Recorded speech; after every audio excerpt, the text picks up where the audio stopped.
वो उतना ही ज्यादा मरेगा। करना इज इक्वल टू मरना, कर करके मरे हैं। ओसीडी वाले हाथ धो धो करके तो फंसे हैं, हाथ धो धो करके तो ये बीमारी पकड़ी है।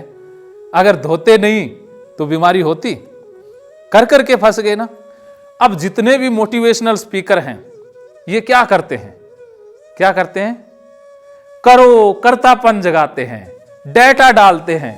जैसे मुर्दा जदों भी बोलू कफन फाड़ू, वैसे ही मोटिवेशनल स्पीकर है। जब भी बोलेंगे दो चार डेटा ही पकड़ा के जाएंगे। ये करो, सुबह उठो, जल्दी करो, लोगों के पास जाओ, उनको ऐसे बनाओ, उनको ये करो, वो करो, करो करो मरो मरो। जैसे एक मोटिवेशनल स्पीकर हैं जिन्होंने एक किताब लिखी है कि जुड़ो और जीतो। उस किताब का असली मतलब है फंसो और फंसाओ, कि खुद फंस जाओ पहले और फिर दूसरों को भी फंसा लो। हाँ, तो ये डाटा पकड़ा रहे हैं, वरना हमें कुछ करने की जरूरत ही नहीं है। करना मरना है, ये बात भी आपने आज तक शायद सुनी नहीं है कि करेंगे तो मरेंगे। हमें तो ये लगता है कि करेंगे तभी कुछ होगा, वरना तो कुछ होने वाला है ही नहीं। मेरी इस बात से आप शायद एग्री ना हो, लेकिन जब करना ही उसे है, समय ने करना है, समय सब कुछ कर रहा है। अब हमने कोई डाटा लिया नहीं, कुछ कर नहीं रहे, अपनी मौज में है, समय के ऊपर है, तो समय की स्पीड हमारी फास्ट रहेगी। स्पीड फास्ट रहेगी तो समय करेगा ना, हमारे लिए तो भगवान करेगा। जब हम करना बंद कर देंगे तो फिर हमारे लिए भगवान या समय, जिसे हम उस महान सत्ता से जोड़ के समझ रहे थे, वो करेगा। कबीर कुछ नहीं करते, लेकिन समय उनके अंदर दोहे भेज देता है, क्योंकि वो कुछ करते नहीं है। इसलिए अगर वो कुछ करते तो खुद करते ही रह जाते। तो हमें करना बंद कर देना है। जिस दिन हमने करना बंद कर दिया, उस दिन हमारे अंदर से होना स्टार्ट हो जाएगा। हम तो पूजा भी खुद करते हैं, पूजा करने की चीज नहीं है, पूजा अपने आप निकल आती है, लेकिन हमारे अंदर से पूजा निकलती नहीं है। करेंगे, अगर पूजा नहीं की तो भगवान नाराज हो जाएंगे, कुछ बुरा हो जाएगा, तो इस पूजा का कोई फल नहीं है। लेकिन पूजा अपने आप ही निकल आती है अंदर से। मीरा नाचती नहीं है, मीरा के अंदर अपने आप ही नाच आ जाता है। मीरा की कमान समय ने संभाल ली है तो मीरा अमर हो गई, लेकिन हमारी कमान किसके हाथ में है? डेटा के हाथ में है। हमसे डेटा करवा रहा है, अंदर डेटा पड़ा हुआ है, वो रोज सुबह भगा रहा है, रोज सुबह लगा देता है काम पे। अंदर गंदगी का डेटा पड़ा हुआ है, हाथ धोने में हमें लगा रखा है। बार बार हाथ क्यों धो रहे हैं? क्योंकि अंदर का डेटा है, वो डेटा ही बार बार हमें लगाए हुए हैं।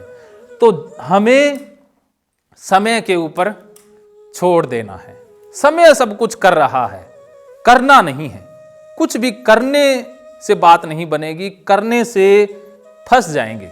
हम कर करके ही तो फंस रहे हैं। अपने आप सब कुछ हो जाएगा, समय अपने आप ही भेज देगा। समय ने जो करवाना है अपने आप करवा लेगा। नानक के अंदर से भी जो साखियां निकलवाई वो समय ने निकलवाई, क्योंकि नानक जीवित नहीं है, लेकिन हम तो सारे जीवित हैं। मैं एक मोटिवेशनल स्पीकर, मेरे पास 10 किले हैं, मेरे पास ये नौकरी है, मेरे पास ये है, मेरे पास घर है, गाड़ी है, ये इतना डाटा हम लेके बैठे हुए हैं। तो बताइए, हम तो इतने सारे डाटा के साथ जीवित हैं, तो समय कहेगा भाई तू ही संभाल ले, तेरा तू ही देख ले, मैं बीच में नहीं आने वाला। लेकिन जब हमारे अंदर कुछ बचा ही नहीं कि मेरे पास कुछ भी नहीं है, सब कुछ तेरा ही है, तू जाने तेरा काम जाने, भूख तूने भेजी है तो खाना तू ही भेजेगा, बीमारी तूने भेजी है तो इलाज भी तू ही भेजेगा। अब मैं कहीं नहीं, जब तेरी मर्जी होगी तो हो जाएगा। अगर हम 100% सरेंडर या समर्पित हो जाते हैं तो फिर समय चमत्कार करने लग जाता है। तो यही सबसे बड़ी खूबी है कि हम जीवित नहीं हैं, सिर्फ समय ही है, समय के अलावा कुछ भी नहीं है। सिर्फ समय समय समय समय है। लेकिन हमें ये जीवित होने का एहसास डेटा के कारण हो रहा है, क्योंकि हमारे पास बहुत सारा डेटा है। तो बस डेटा डिलीट कर दें, बात बन जाएगी। तो बात कुछ समझ में आ रही है? हल्की हल्की सी क्या समझ में आया? हाँ, बस इतना आप समझ गए ना कि ये सब कुछ डेटा है, डेटा के अलावा और कुछ भी नहीं है। बस आधा सफर तय कर लिया, बस डेटा तक आप आ जाओ, उसके बाद फिर हम इसको डिलीट करने से संबंधित बातें करेंगे। तो अभी हमने टाइम और स्पेस की बात की थी, अभी टाइम और स्पेस की और भी बात करेंगे। तो आप सभी को समझ में आ रहा है? कुछ कुछ बातें दिमाग में घुस रही हैं कि हमने डेटा ही पकड़ा हुआ है।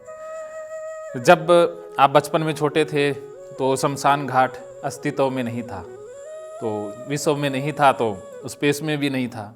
और फिर शमशान घाट का डेटा अंदर आया तो उससे डर, उससे संबंधित बहुत सारी बातें हमारे विश्व में आ गई, हमारे स्पेस में आ गई। तो इतना आप समझ गए कि हमारी जो भी बीमारी है, वो OCD है, चाहे वो गंदगी की समस्या है, चाहे मन में बीमारी के विचार आते हैं, भगवान से संबंधित विचार आते हैं, कोई भी विचार आ रहा है, कहीं ना कहीं उससे संबंधित डेटा हमने पकड़ा हुआ है और वही डेटा हमें मरवा रहा है। तो अब हम जानेंगे कि जिनके मन की स्पीड स्लो होती है वो सीखते कैसे हैं। वो सीखते हैं ही नहीं। जिनके मन की स्पीड स्लो हो जाए, जिसकी हार्ड डिस्क करप्ट हो जाए, तो वो सीख नहीं पाते हैं। और जिनके मन की स्पीड फास्ट होती है वो कैसे सीखते हैं, अब एक बार ये हम समझ लेते हैं। आपका अनुभव है कि आपने आज तक 1000 बार हाथ धो लिए होंगे, 1000 बार वही किया है, सीखे नहीं हैं, कि हम सीखते ही नहीं हैं। लेकिन जिनके मन की स्पीड फास्ट है वो कैसे सीखते हैं, इससे संबंधित 2 बातें हम जान लेते हैं। कि बच्चे देखिए कितनी तेजी से सीखते हैं, बच्चे एकदम से पकड़ लेते हैं। बच्चों को सिखाना बड़ा आसान है। बच्चों को सिखाना आसान क्यों है? क्योंकि उनके मन की स्पीड तेज होती है। और कोई हमें सिखा के बता दे, कोई सिखा सकता है? नहीं सिखा सकता, क्योंकि मन की स्पीड स्लो है। तो हमें मन की स्पीड पर ध्यान देना है। तो अब आप देखिए कि जिसके मन की स्पीड फास्ट है, ऐसे कुछ उदाहरण, कुछ एक कहानियां ऐसी मैं बताऊंगा कि जिनके मन की स्पीड फास्ट रही, उन्होंने कितना तेज सीखा। और जिनके मन की स्पीड स्लो रही, उन्होंने सीखा ही नहीं। जन्म जन्म बीत गए, सीखा नहीं। भी ऐसा नहीं है कि वो साल में नहीं सीख पाते, वो जन्म जन्म भी नहीं सीख पाते। उनके 1000, 15,000 जन्म ऐसे ही चले जाते हैं, क्योंकि वो सीख ही नहीं पा रहे। तो हमें अब समझ लेना है कि अगर स्पीड स्लो रख ली तो कितना बड़ा नुकसान होगा। एक गुरु के पास एक शिष्य रहता था। अब शिष्य गुरु के पास काफी सालों तक रहा। गुरु ने काफी चीजें उस शिष्य को सिखाई, बहुत सारी चीजें सिखाई। अब उस शिष्य के मन में एक डेटा था। मन में डेटा क्या था? कि मुझे पैसा कमाना है, अमीर बनना है, अमीर बनना है। ये जिस इंसान के मन में अमीर बनने का डेटा है, तो वो क्या करेगा? पैसे कमाने के तरीके भी ढूंढेगा। और स्पेस में वो पैसे कमाएगा ना, लोगों से भी मिलेगा, मोटिवेशनल किताबें भी पढ़ेगा, स्पीकर्स के पास भी जाएगा, शेयर मार्केट पर नज़र डालेगा, और भी धन कमाने के तरीके हैं उनके बारे में जानेगा। क्योंकि उसके अंदर धन कमाने का डेटा है, तो वो स्पेस में वैसी वैसी चीज़ें तलाश करेगा। तो अब शिष्य के मन में एक डेटा था। अब गुरु को ये पता लग गया। लेकिन जो सच्चा गुरु होता है वो कभी भी आपके डेटा को गलत नहीं कहता कि आपके अंदर ये डेटा आ गया, ये गलत नहीं है। तो वो गुरु कहता है कि इस डेटा को भोगना ही होगा। अगर जब तक आप उस डेटा को नहीं भोगोगे तब तक उसे छूट नहीं पाओगे। अब आप सभी चाहते हो ना कि डेटा डिलीट हो, लेकिन डेटा भोगे बगैर डिलीट नहीं होगा। अब भोगना पड़ेगा।